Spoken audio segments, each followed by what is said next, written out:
You're listening to Women's Media Center Live with Robin Morgan.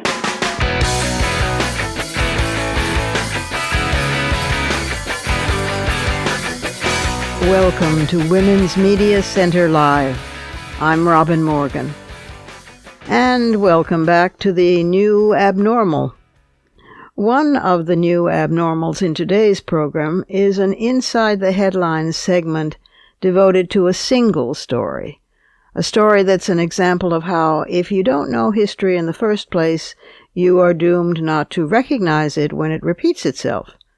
An important story that surprised me, revealing my own ignorance, that I want to share with you. It's about women's suffrage in the United States, which we celebrate this year in the centennial of the 19th Amendment, although what happens now to all those valiant women who for decades worked toward this year and these celebrations? Well, one such woman, who currently heads the nonprofit organization Monumental Women, joins us today for the conversation. And, of course, there's the surrealism corner, if we can find it hiding among all the rest of the surrealism littering everywhere else, and fighting words. But we better get started by going, for today, our Inside One headline story.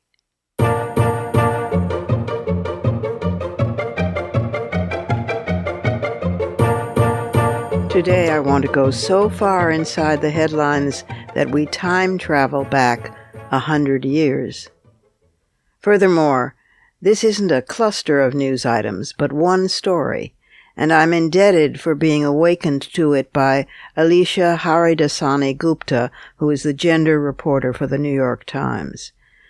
This year, of course, was, as we know, to have been devoted to celebrations of the 100th anniversary of the 19th Amendment, which formally gave women the vote, although, as we've detailed in earlier episodes, African American women were de facto disenfranchised by Reconstruction and then by Jim Crow, and Native American women didn't get franchised until 1924, and Asian American women didn't get the vote until 1943, that late.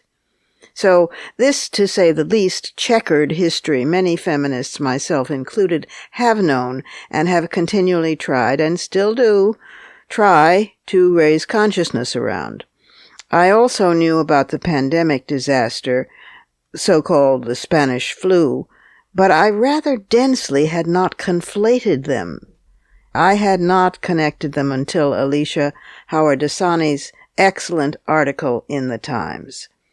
If we think we have it bad this year because, among even more serious catastrophes, COVID-19 has canceled all those decades-long plans for the suffrage centennial, we ought to realize that it's all happened before.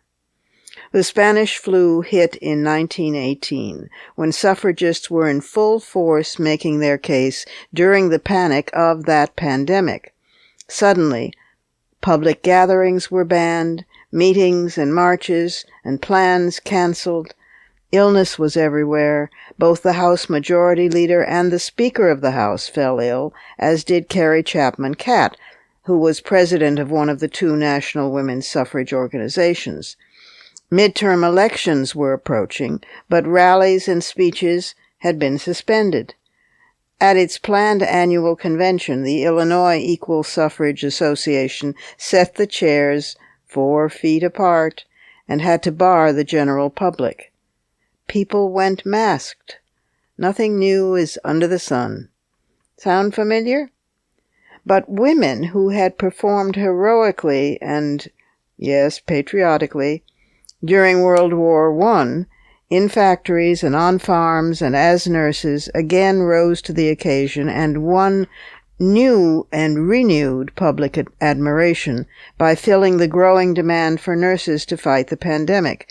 They were on the front lines, among them many suffrage workers. Ironically, the need for nurses was so urgent that the Red Cross even reversed its previous reluctance to, wait for it, deploy black nurses. Yeah. Up to that point, black women were allowed to serve as nurses, but had not actually been sent out as part of the war effort. Isn't that shocking? Meanwhile, Elizabeth Cady Stanton wrote that in Louisiana, quote, all was ready for beginning a whirlwind campaign on October 1st, when suddenly, just before that date, the influenza epidemic broke out, and no assembling of people was allowed, close quote. Another nameless suffragist was quoted in the New Orleans Times-Picayune newspaper saying, quote, everything conspires against women's suffrage. Now it's the influenza, close quote. I know how she felt, but we also know that the story had a happy end. In the November elections, several new pro-suffrage lawmakers were voted in, and the referenda taking place in Michigan, South Dakota, and Oklahoma all passed. The next year, both the House and the Senate approved the amendment, which was finally entered into the Constitution in 1920. It falls to us today, to you and me, to exercise that now 100-year-old ballot, a ballot that itself had been another century previously in the making, to exercise that ballot this November and to reclaim the soul of this republic.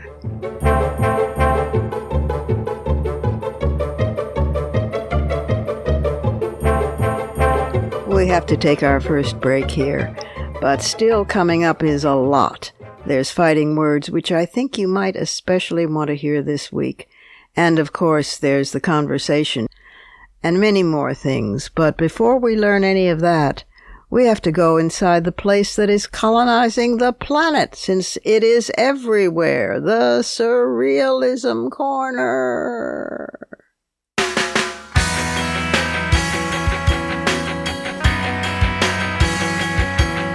Subscribe to this program on your favorite podcast platform and leave us a review. Follow us on Twitter at WMC Live, like our Facebook page at facebook.com/WMC Live, and visit us at WMCLive.com for more information about our show and our guests. You're listening to Women's Media Center Live with Robin Morgan.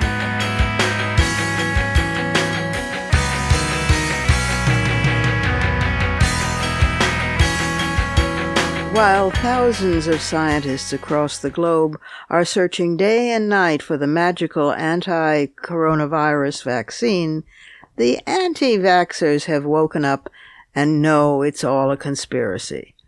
We must be back in the Surrealism Corner.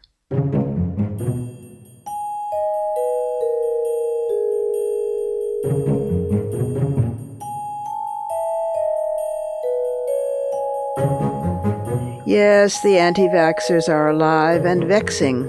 The more extreme among them insisting that the coronavirus was engineered not just by China as some kind of bioweapon, but by a consortium of pro-vaccine powers, just to frustrate the anti-vaxxer movement.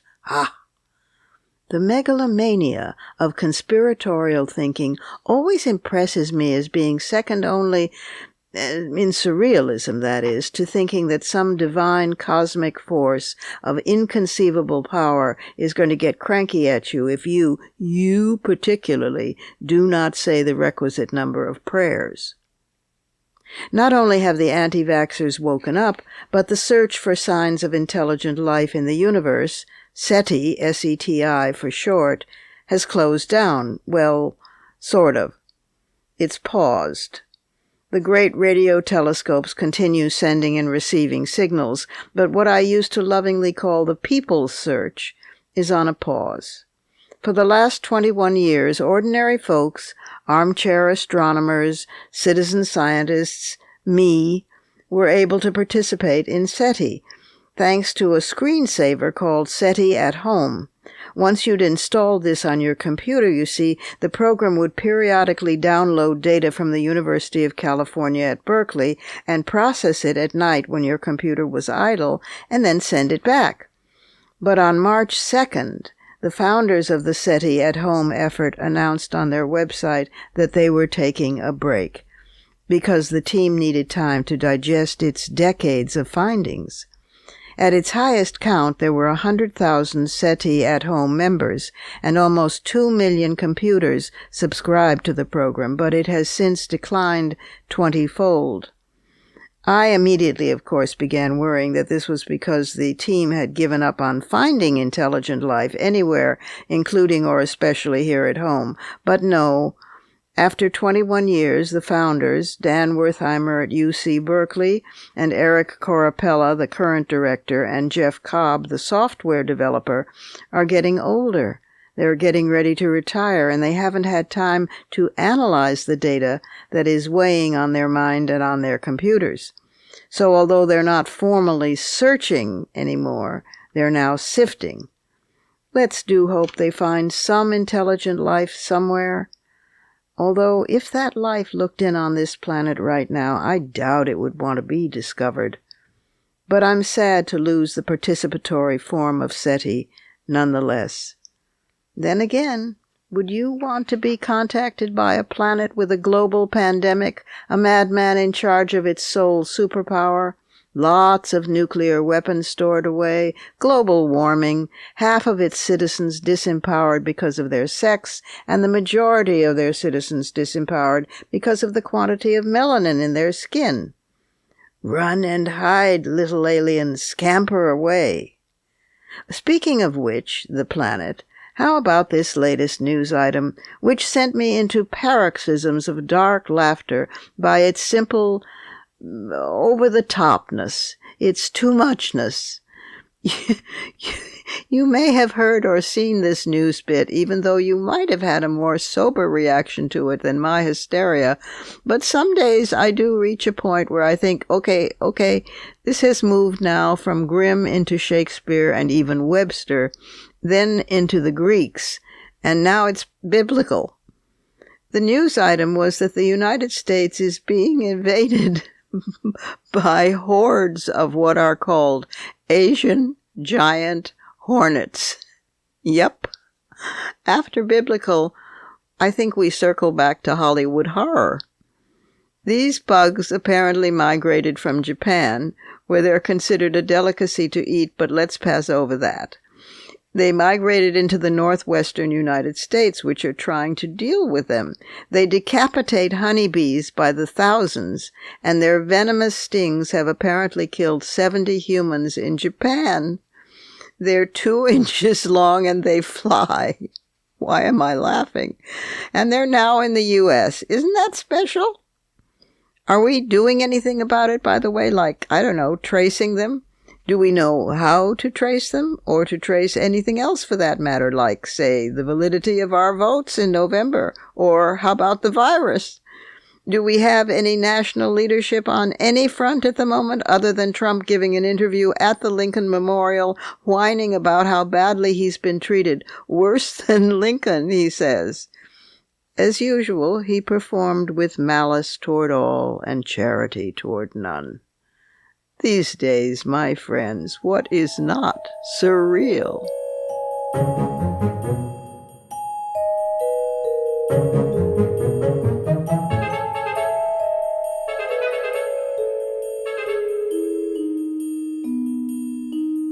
If you live in New York, or when next you visit New York, you will be able to walk by in Central Park a bronze statue of 3 women, Anthony, Stanton, and Sojourner Truth, who made the vote a reality for women.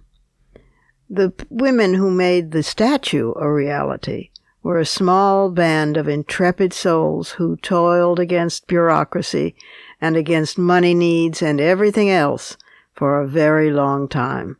And one of them is coming right up in the conversation.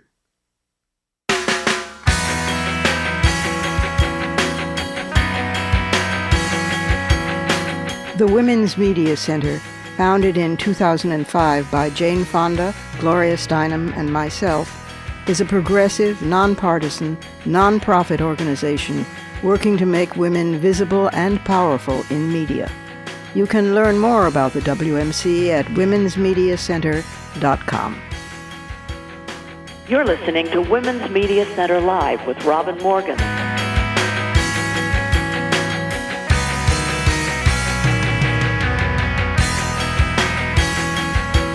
My guest for today's conversation, Pam Elam, returns to the program. She was here discussing this particular project we're going to discuss when it was younger.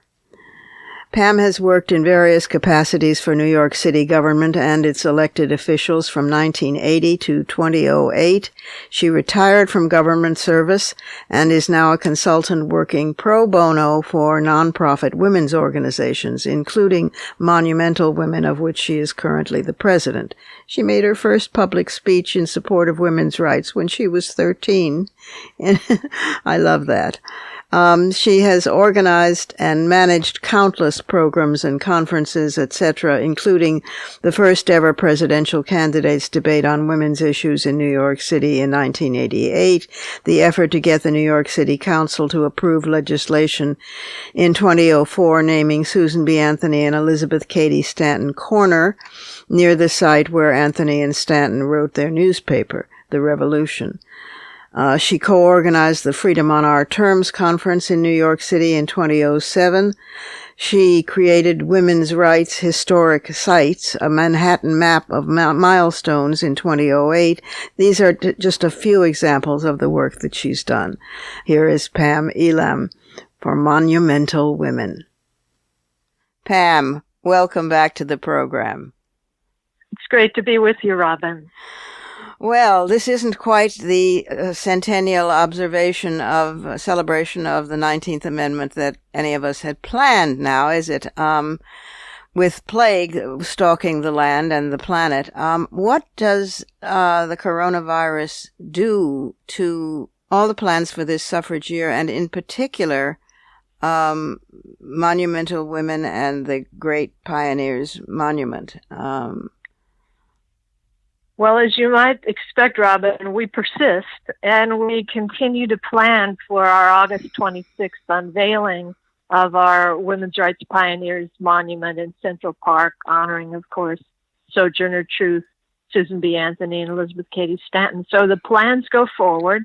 Right. The statue is at the Foundry. And right now, because of Governor Cuomo's order, all work has ceased, but it will continue when the governor gives the green light. And we look forward to inviting everybody, or in some form having the celebration as planned. I say it's the 100th anniversary of the 19th Amendment when we say it is, and not when some silly old calendar says it is. Well, yeah. And as we know, celebrating the history of women and that incredible treasure chest of stories of valiant women who've come before us is something that we can have every day and inspire and energize us in whatever way we move forward to support women's rights. That is very true. Now, back up for a bit, and for those folks who might have absolutely not a clue what we're talking about, explain Monumental Women as a group, nonprofit group, and how it came together, and the intrepid six years, is it, or more? I'm sure it feels. We're moving into 7, yes. I'm sure it feels like 600 years that you have fought to create the first monument of living, real women, not fictional like Alice in Wonderland, in Central Park. Just give some background. Well, Monumental Women is an all-volunteer, not-for-profit group, and we're very proud that our group has been the one to break the bronze ceiling in New York City's Central Park to create the first statue, as you say, in the park's 167-year history of real women. So our Women's Rights Pioneers Monument will be unveiled, as we just discussed, on August 26th. And Monumental Women has the further goals of increasing awareness and appreciation of women's history through an education campaign that will be ongoing, as well as a challenge to municipalities all around the world to reimagine their public spaces to honor the diverse women who helped create and inspire those cities.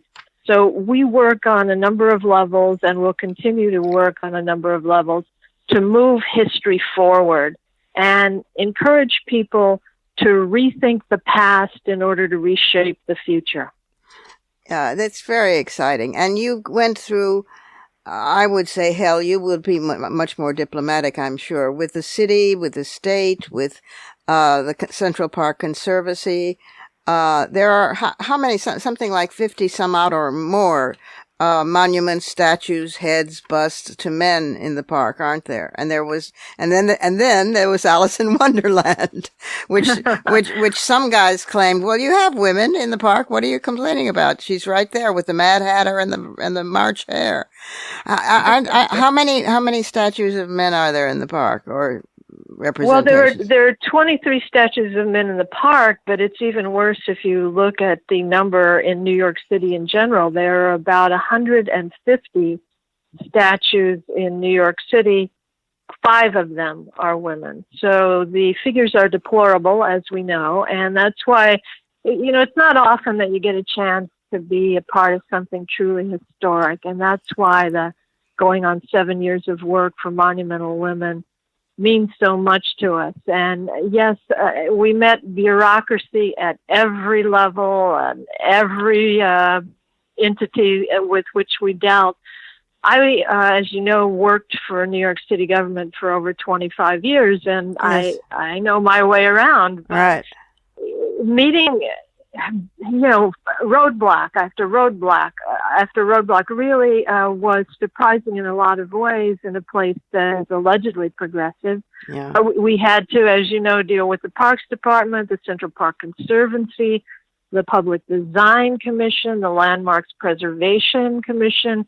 We had to get the approval of every single community board that surrounded Central Park. I just don't want to dwell on the frustration, because I'm going to be urging other communities in other areas, as I say, to no, but it's good that they should be prepared. I mean, and of course it will get easier, because the Inuit saying it's the first swimmer on the ice who gets the most cut, the second finds the ice broken, and the third finds it gone. So in a sense, you got the most cut, kiddo, and it will get easier, and it will inspire other people to do the same, and not only with monuments, but also with walks and streets and places and intersections named for women. That's another plan, isn't it?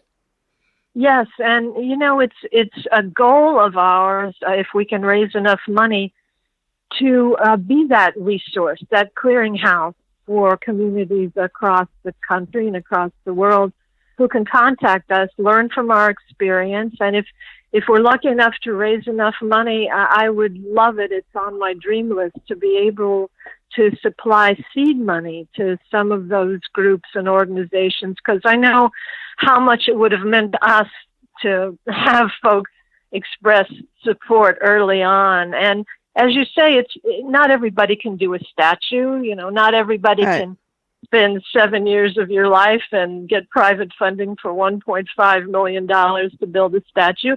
But how about a plaque on the home of a woman who inspired you, or where she worked, or a women's history trail, a street sign, a garden, all kinds of possibilities to honor women and make sure that our public spaces reflect that diversity. Yeah, first of all, it reminds me of the French women who, but they didn't do it as a permanent project as you did, which is in fact the point of what you did. But they just got so fed up that I think it was in Lyon. They did a sort of guerrilla, they were a group of women, feminist artists, and they did an overnight action and changed all the street signs, because all across France they're always Rue de Honor Balzac, or, street of some famous, usually French writer or artist, but sometimes military men, etc. And they just changed them all to women. So suddenly it was Rue de Rosa Bonheur. And it was a wonderful guerrilla action, except that, of course, soon after the publicity waned, the city took them down. And you're doing something much more permanent. And I realized that what you're doing, at the Women's Media Center, we speak of making women visible and powerful in media. And I was thinking you're making women visible in history, but you're doing something more than that. You're with the monuments and the plans for place names, you're making women tangible in history. And that is a step beyond even visible. I mean, little girls will walk past this statue in Central Park and say, "Who's that?" Daddy, because let's hope Daddy is doing childcare. But who's that to whatever taller person is with her, and will not have to learn it's a fictional character in a children's book, but real women, and this is what they did. So you're making you're making history live and walk and breathe. You're making it tangible for women.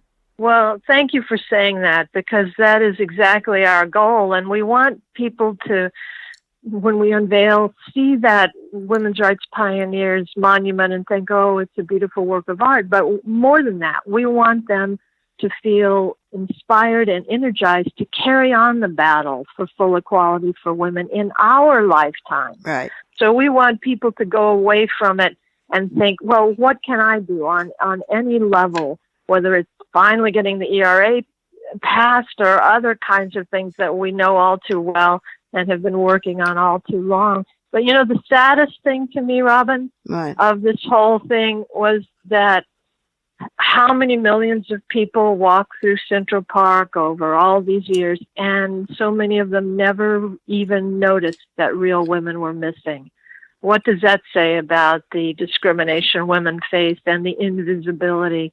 So we're bringing that to the fore in a number of ways, and we have great plans for the future, and it all depends on the support we receive. We urge people to check out our website, monumentalwomen.org. Obviously, we're a not-for-profit and a charity. Everything's tax deductible, but especially in these very hard and scary times, it really depends on your friends and how many folks that you can reach who are like-minded and want to join in the effort. Well, it's a wonderful effort. And, of course, the women's movement slogan, if you have to see it in order to be it. And if those little girls can't have just walked through the park and seen no image given back to them of who they really were, what they could become, what women have done, what is possible to dream of, they can't dream. So now they will have a chance to, you have literally broken the bronze ceiling, and such gratitude to you and to the board of Monumental Women, which has a number of women I adore and respect tremendously. Judeline Cassidy, the founder of Tools and Tiaras, who is a woman plumber and an entrepreneur and is fantastic. And I think she's Jamaican, and what a feminist. And Brenda Berkman, who was, of course, the woman who the first woman to integrate the New York City Fire Department, which took enormous, literal life and death courage to do, and so many of the other of your colleagues, and you, Pam, for keeping on. We really thank you. I thank you as an American, as a feminist, as a New Yorker. This is a New York project as well that other municipalities can and should do for the women in there. And it's so exciting because you unearth these remarkable people who changed society, who were the first woman, fill in the blank, who went up against odds where they didn't have the vote, they didn't have the right to own property, they didn't have the right to child custody, and they, as you say, persisted nonetheless. So Susan B. Anthony and Sojourner Truth, and my personal fave, Elizabeth Cady Stanton, because she was so wild-eyed, radical, and wonderful in her hoop skirts and little curls on either side of her head, and she could sit down and make any feminist today feel like a wishy-washy moderate.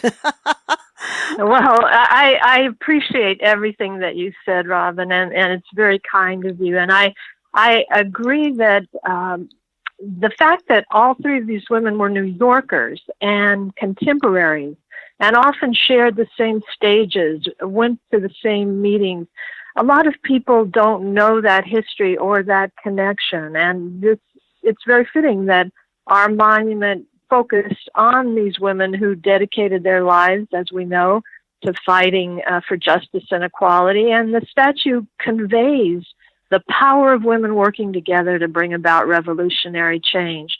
And that's what we want people to feel. My personal favorite is Susan B. Anthony, of course.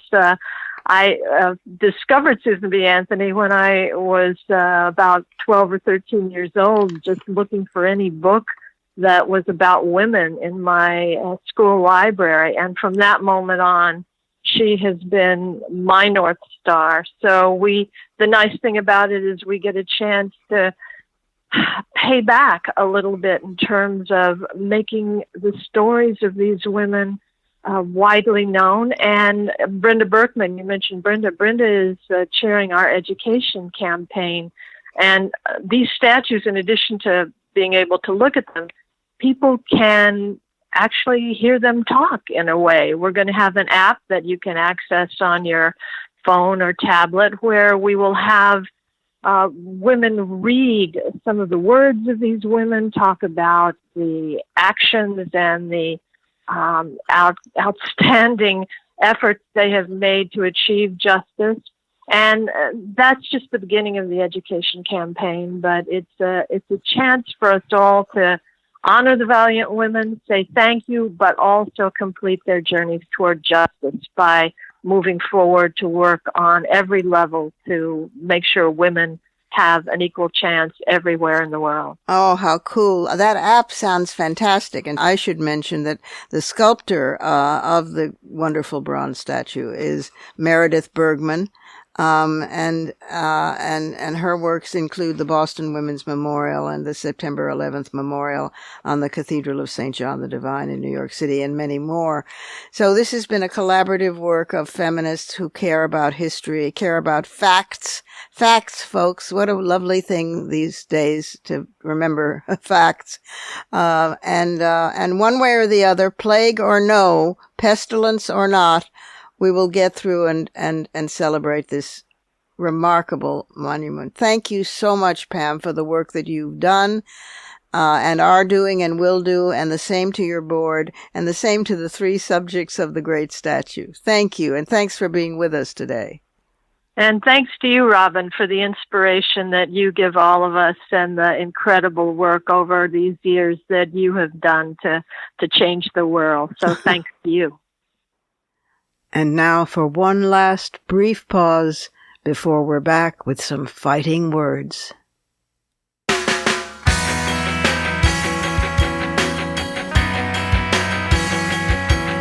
For the smartest talk about news, politics, sex, books, religion, race, and more, it's Women's Media Center Live with Robin Morgan.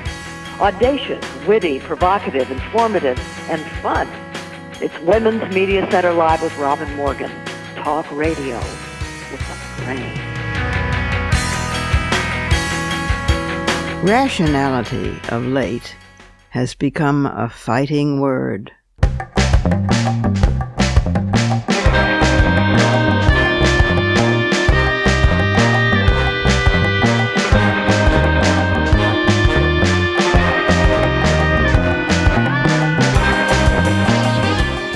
The so-called Joe Biden thing hit full force just after last week's episode moved into post-production, so I couldn't change my already wrapped fighting words segment.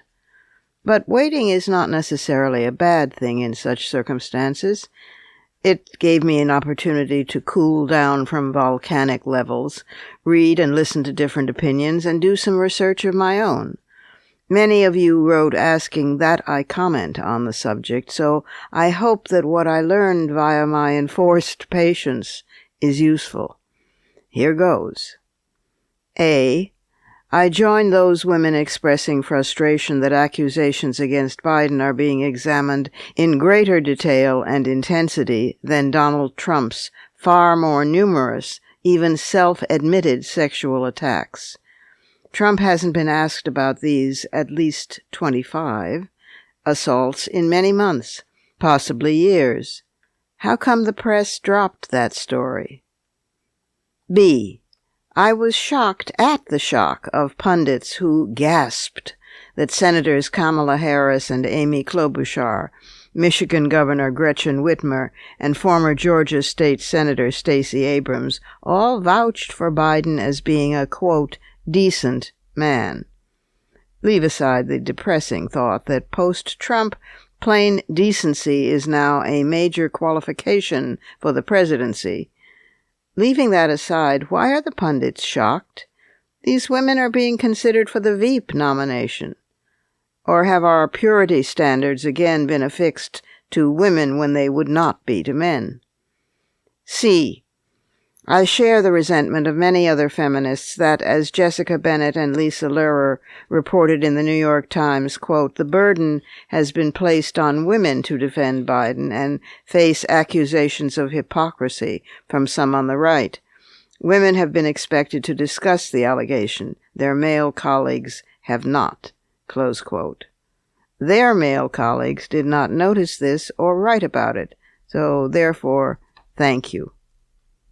So we might as well start with the hypocrisy accusation that Democrats / Me Too / progressive / feminist / broom riding witches, pick one, anyone, are hypocrites for having defended Bill Clinton and now Joe Biden, but denouncing Trump or Brett Kavanaugh. What an ahistoric, fact-free exercise in non-logic that is. An accusation of hypocrisy coming from the hard right, including those religious legions who come to Jesus while ardently backing a thrice-divorced sexual predator, as he boastfully called himself on the record. Here we have to step aside for a moment and run through a little history, or herstory. For good or ill, I'm one of the few, possibly the only feminist who, at the time, believed Monica Lewinsky and not Bill Clinton, even publicly and firmly disagreeing with other so-called public feminists, including some dear friends, who defended Clinton on grounds that his relationship with Lewinsky was, quote, consensual. My position was anchored by two concepts: context and evidence. Context. When one person holds the most powerful office in the world and the other is a 22-year-old intern, the power difference inherently nullifies any possibility of consent, even if both parties want to delude themselves into believing that consent is present. Context for both parties struck me as crucial, since I'm also one of the many women who spent years fighting the tradition that a survivor's background was considered relevant in court when she was confronting her rapist, even though his context was deemed inadmissible. The evidence in the Clinton situation was blatant. Those indelible semen stains on that blue dress linked to Clinton's DNA. Remember those two concepts, context and evidence. We'll get back to them. Meanwhile, we might as well correct some more misrepresented history along the way. Once upon a time, long before the glorious Me Too eruption, there was something called the women's movement, which for almost 50 years had been saying that when women were abused, they were punished for coming forward, that women had a right to be listened to respectfully without being traduced, denounced, or dismissed, that accusations should be independently investigated, taking into account as much context and evidence as possible. This was not only long before Me Too, but also long before Senator Kirsten Gillibrand, with the well-meaning zeal of a political convert, decided to change what had previously been the feminist phrase, quote, women have a right to be heard, into a sentiment smelling vaguely of Robespierre, quote, all women must be believed. Now, before this, there existed in the above-mentioned women's movement an honorable, if now quaint, concept that we might term nuance. Feminists never said that all women are right all the time and must be believed all the time. Feminism never promulgated the idea that an accusation equals a judgment. Sadly, our society hasn't yet devised fair systems for ranking sexual offenses considered as falling short of criminal. There is no court other than public opinion, and in this social media era, to accuse is to condemn. But please, let's not confuse a vigilante Twitter sphere with feminism. As for hypocrisy, my position on the Biden thing is consistent with my position all along. I found Kavanaugh's politics dangerous and cruel, but I also found context and evidence regarding Ford's accusation. Context in the prep school Ivy League culture under examination, and evidence in the demeanor, authenticity, and specificity exhibited by Dr. Blasey Ford. I found still more evidence in Kavanaugh's defensive, arrogant testimony and in his explosive verbal abuse of a sitting U.S. Senator right before our eyes.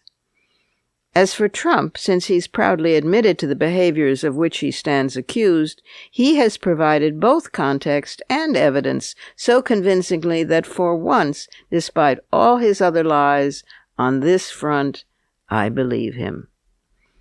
In other words, just as context and evidence led me to believe Lewinsky and not Clinton, so did context and evidence lead me to believe Ford and not Kavanaugh.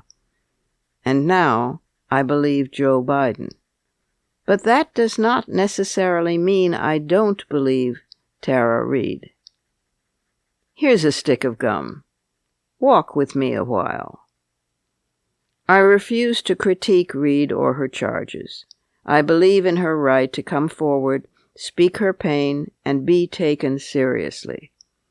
Sure, I wish she wouldn't keep saying that she hopes Biden will drop out of the race, and I wish she wouldn't keep saying that no apology will suffice unless he does.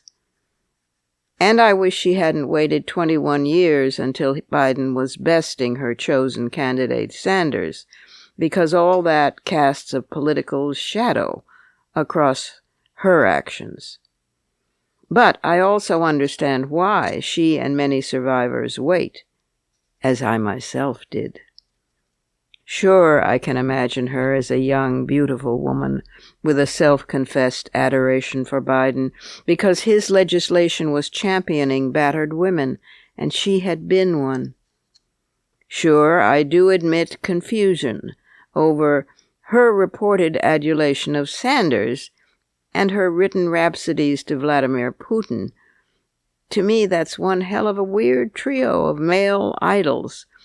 However, taste in men, timing, her politics, or her TikTok tweeting don't quite qualify as sturdy context, although I grant they make me uneasy. There is no evidence so far, because she isn't sure when or where she filed a complaint, only that it specified harassment and not assault. Tara Reade is no Christine Blasey Ford. But why should she be? And sure, I can imagine her and others mistaking Biden's breathless, lumbering, Labrador, puppy-like, huggy handsiness to be sexual when it's bad enough that he's been ignoring women's and men's space boundaries for years. Male politicians call this great retail politics. So let's look at context regarding Biden. He's a blunderbuss and a motor mouth. This was the man who pronounced the young Senator Obama, quote, the first mainstream African-American who is articulate and bright and clean and a nice-looking guy, close quote. Oh, my God. But he apologized, and apparently Obama forgave him when choosing him for the vice presidency. During which time, by the way, Biden congratulated President Obama for passing the Affordable Care Act by burbling happily, "This is a big effing deal," into an open mic. To have Biden in the White House means incomparably better politics and policies and years of gaffes. But after 4 years of Trump, we're accustomed to gaffes, although Trumps are different. They aim to destroy people. I have my own grievance with Joe Biden, independent from Tara Reade. I'm still angry about the Senate's Hill-Thomas hearings that gave us 30 years of Clarence Thomas on the Supreme Court. I'm still furious at how Biden, then powerful chair of the Judiciary Committee, allowed that committee to treat Anita Hill. I'm still livid that Biden decided never to call two witnesses, Angela Wright and Rose Jourdain, who'd been brought to Washington by the committee and were waiting nearby to testify in support of Hill's testimony. Biden never called them, afraid of being termed a racist by Thomas. Biden didn't notice that Hill was also black? No, he threw her under the bus. He compounded this with no apology over the passing decades, but then, after announcing this run, offered such a half-hearted one that Anita could not accept it. So no warm place for Biden in my heart. Anita herself, a law professor, remember, in her statement last week to the New York Times, noted that allegations against both Biden and Trump should be investigated, but that lacking procedures, it, quote, comes down to whether we take allegations of sexual violations seriously enough to insist that public institutions have their procedures in place that protect individuals' rights to come forward and the rights of those who are accused to defend themselves. Close quote. We lack such procedures, nor will we see anything approaching them under Trump. And we have a right to be outraged, too, that at this point in history our choice boils down to two septuagenarian white men, both accused of sexual malfeasance, with a third septuagenarian pale male, Sanders, bringing up the rear. There are better candidates out there.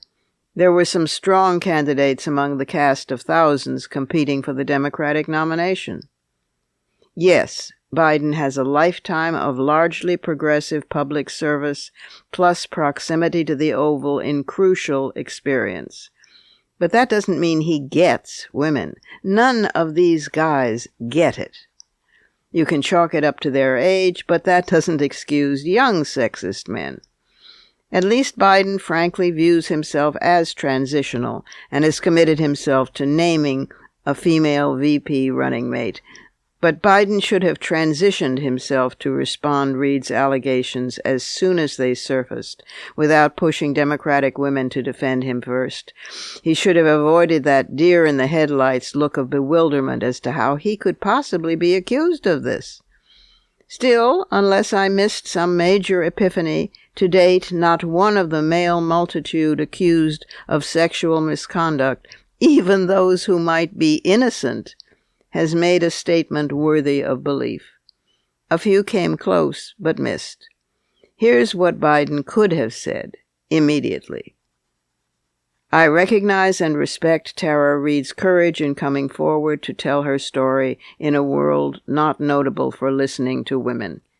Doing so has cost her dearly, and I refuse to add to that cost.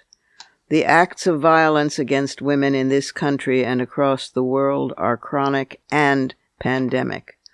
Half of the population is saturated in that pain. The other half is dehumanized by inflicting it. It has been the work of my life to try, through such legislation as the Violence Against Women Act, to ensure some measures of safety and freedom for women in a patriarchal culture. Yet, as an individual, I have failed. I am a product of my generation, and I was raised in that patriarchal culture. I understand now that the expansive gestures I thought meant affectionate camaraderie were products of entitlement, of my having the power and privilege to exercise them uninvited, unthinking that they might be unwelcome, even invasive of someone's space. The realization that I've been guilty of this incursion many times in my life, from people on rope lines to colleagues, is now a source of personal shame. I truly did not know. Saying that is an explanation, not an excuse. There is no excuse. Unconscious sexism, like unconscious racism, is convenient. It destroys as effectively as the conscious forms. I do not understand how a man can brag about his own sexual predation, but I do understand how a man can invade a woman's personal space, thinking it's a gesture of affection, but managing to ignore her flinch as he does so. I've been that man, but I can change. These words can sound hollow, so my actions must carry this forward. I want to deeply apologize to Tara Reid for my incursions on her physical space. I can only hope she understands that, as she surely must know, regarding sexual assault, I must add that I cannot honestly apologize for an act I never committed. That would be the end of such a statement, or words to the effect. But even if he wanted to, his handlers would never let him say it.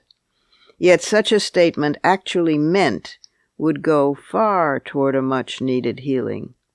Not all women would be satisfied with every word. No, if you've seen one woman, you have not seen us all. We're half of humanity, folks. All of which boils down to the following. 1. All women are not all right all the time. 2.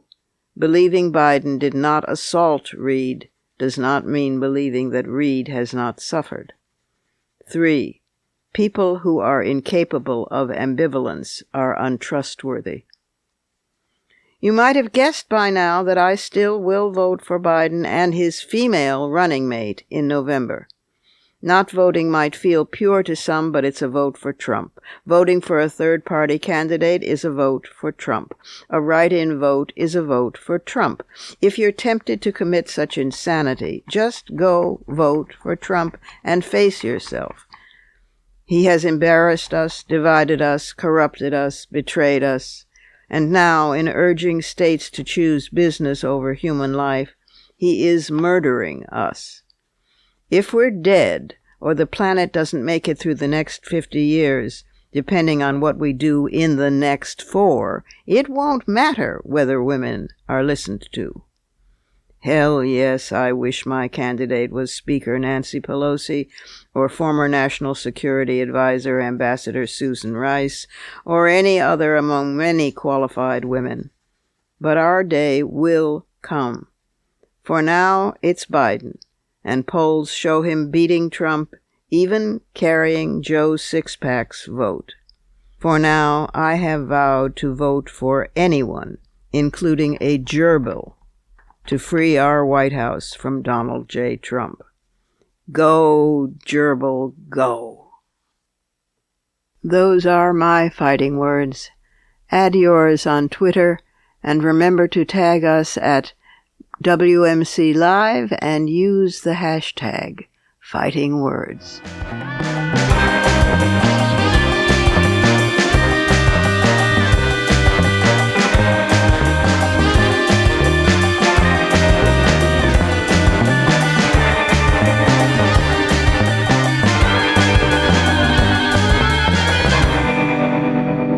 And that's our show for this week.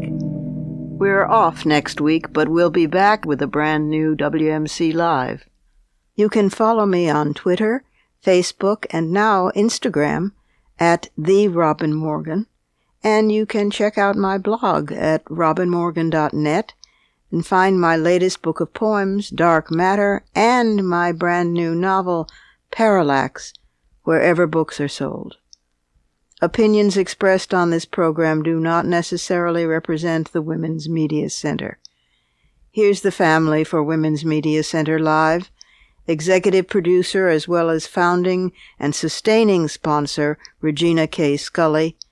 WMC president and co-executive producer of this program, Julie Burton.